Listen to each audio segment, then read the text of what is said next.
Aquele que não ama, não conhece a Deus, porque Deus é amor. 1 João capítulo 4, verso 8.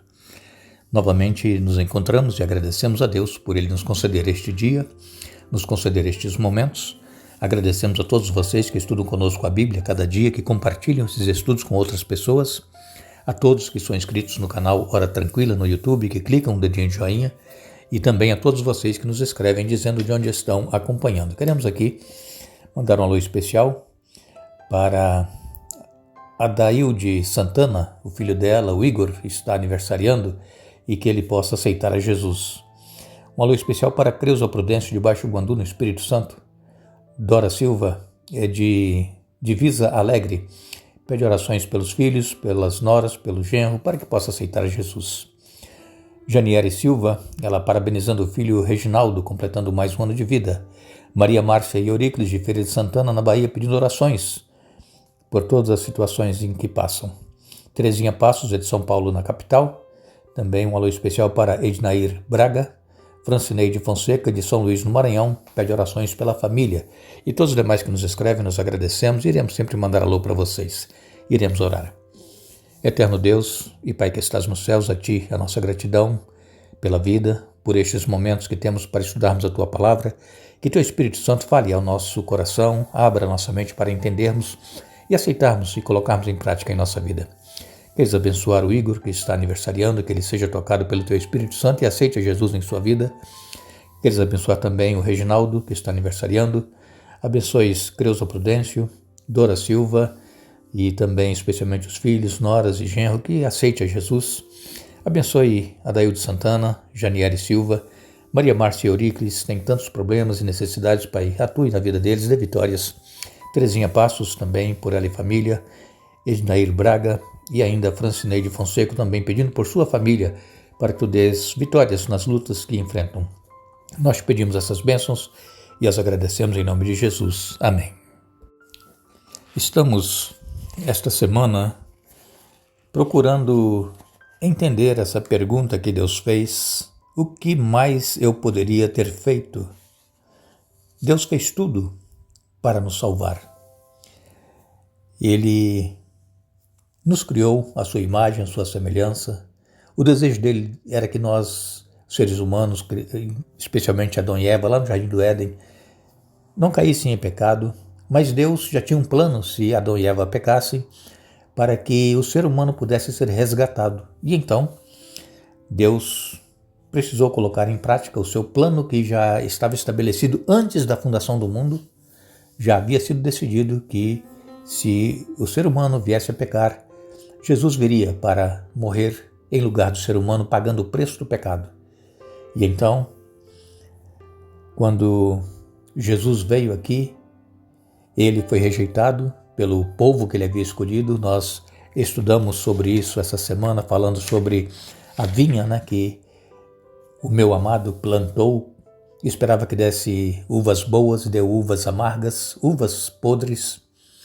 E Jesus mesmo contou essa parábola também de o homem que tinha também uma vinha e ele arrendou essa vinha e então mandou os seus servos para ir buscar a parte que era devida. Mas o que fizeram com os servos? Mataram, apedrejaram, espancaram. E então o dono da vinha resolveu enviar o filho, porque pensaram assim: agora o filho eles vão respeitar. E, como nós conhecemos a história, nem Jesus eles respeitaram. Os servos eram os profetas que eram enviados. Os profetas vinham com mensagens de advertência para que o povo se voltasse para Deus, porque, como nós sabemos, todos nós seres humanos temos a tendência pecaminosa em nós, e o pecado ele nos atrai. Nós vemos as pessoas fazendo coisas que nós cristãos não fazemos e às vezes nós somos atraídos para aquelas coisas. É o pecado que faz isso, é essa tendência que nós temos. E aí nós temos que lutar contra essa tendência orando, buscando na palavra de Deus força e libertação. E Jesus então, estando aqui, foi rejeitado e foi morto, foi crucificado pelo próprio povo judeu, para o qual Jesus veio, que era a vinha que ele havia plantado, a nação que ele escolheu, uma nação santa, uma propriedade particular de Deus, mas eles rejeitaram a Jesus. E então, Jesus, de qualquer forma, ele iria passar pela morte, porque ele veio para pagar o preço do pecado, e este preço foi pago na cruz do Calvário, quando ele morreu, derramando ali o seu sangue para a remissão dos nossos pecados. Jesus, ele veio para vindicar o nome de Deus, para resgatar o caráter de Deus, que é amor. Por quê? Porque Deus, desde que entrou o pecado lá nos céus, através de Lúcifer, Deus ele foi acusado de ser tirano, de não dar liberdade. E então que Deus ele não tinha amor pelas suas criaturas. Essa acusação, ela pesa contra Deus e Deus não pode se defender. E é Jesus que veio defender. E o Pai deu autoridade ao Filho para julgar. E Jesus então, ele vencendo o pecado, vencendo a morte, ele agora está pronto para julgar todos os seres humanos. Quando lemos aqui em Romanos capítulo 3, versos 25 e 26, diz assim: Deus apresentou Jesus como sacrifício pelo pecado, com o sangue que ele derramou, mostrando assim sua justiça em favor dos que creem. No passado, ele se conteve e não castigou os pecados antes cometidos, pois planejava revelar sua justiça no tempo presente. Com isso, Deus se mostrou justo, condenando o pecado, e justificador, declarando justo o pecador que crê em Jesus.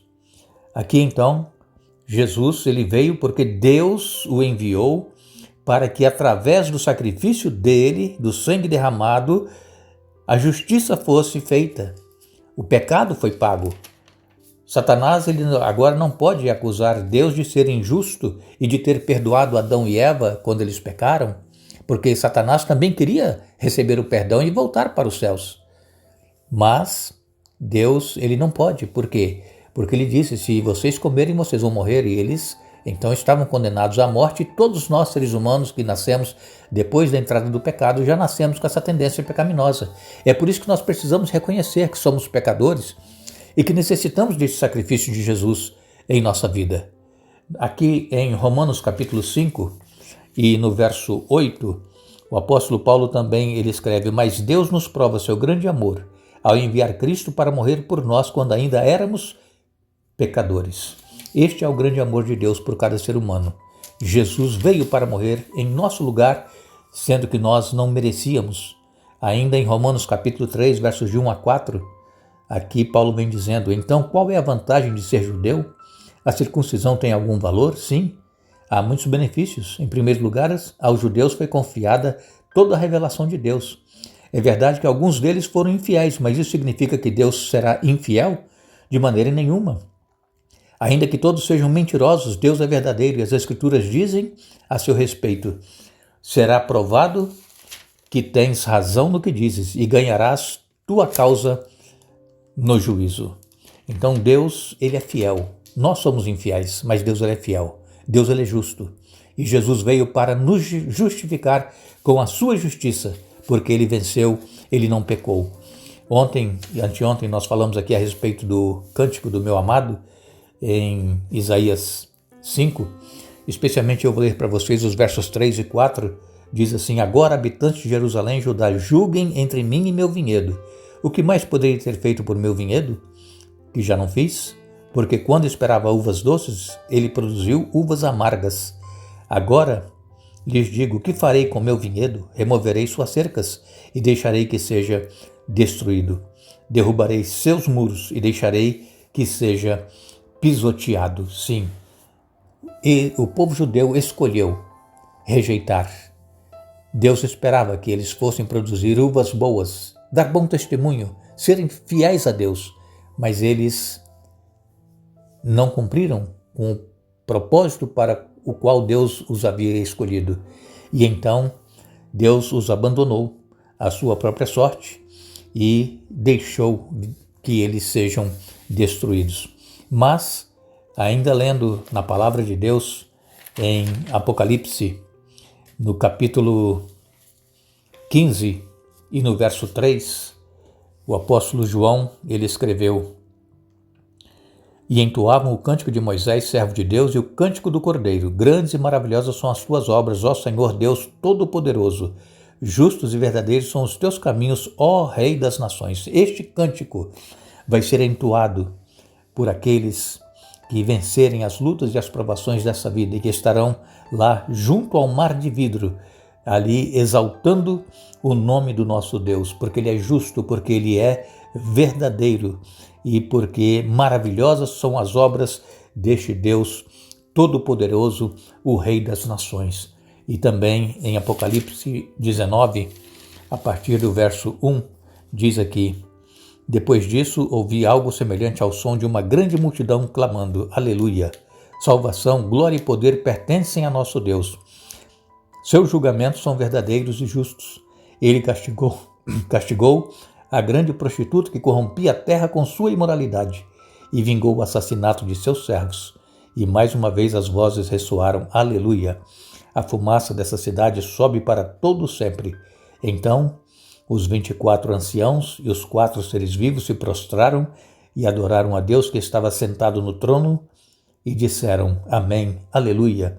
E do trono veio uma voz que dizia: Louvem nosso Deus todos os seus servos, todos os que temem, pequenos e grandes.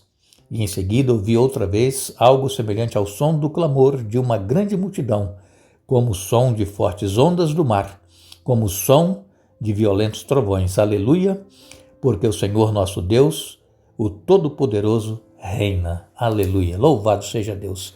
O nome de Deus está sendo vindicado através do sacrifício de Jesus e será totalmente reconhecido quando Jesus voltar para colocar fim a este mundo de sofrimento. E então vai se cumprir o que o apóstolo Paulo escreveu, que todo joelho se dobrará e toda língua confessará que Jesus Cristo é o Senhor. E isso vai ser exatamente após o milênio, quando a cidade santa estiver descendo, e antes que Satanás e os seus anjos e todos os ímpios sejam consumidos pelo fogo e enxofre, então todo joelho se dobrará, todo ser vivo reconhecerá que o nosso Deus é soberano. Mas que nós possamos reconhecer agora, hoje, estarmos buscando a presença de Deus, nos humilhando diante dele, nos rendendo a ele e vindicando este nome de Deus que é justo, que é poderoso, e Deus que é amor e quer salvar a cada ser humano. Que nós possamos ser testemunhas onde quer que nós estivermos. Temos lutas e problemas, temos fracassos, pecamos, mas Deus, ele nos perdoa através do sangue de Jesus e nós continuamos. Satanás, ele não será vitorioso sobre nós se nós buscarmos a presença de Deus todos os dias em nossa vida. Não deixe de clamar a Deus, não deixe de confiar no poder do sangue de Jesus, porque ele pode salvar, libertar, curar, ele pode nos fazer com que estejamos com ele quando Jesus vier para nos buscar. Nós agradecemos a todos vocês que estiveram conosco hoje estudando a Bíblia. Retornaremos amanhã para concluirmos o estudo da semana e lembramos a todos que a Bíblia diz: com amor eterno te amei, por isso com benignidade te atraí. Jeremias capítulo 31, verso 3. Que Deus nos abençoe.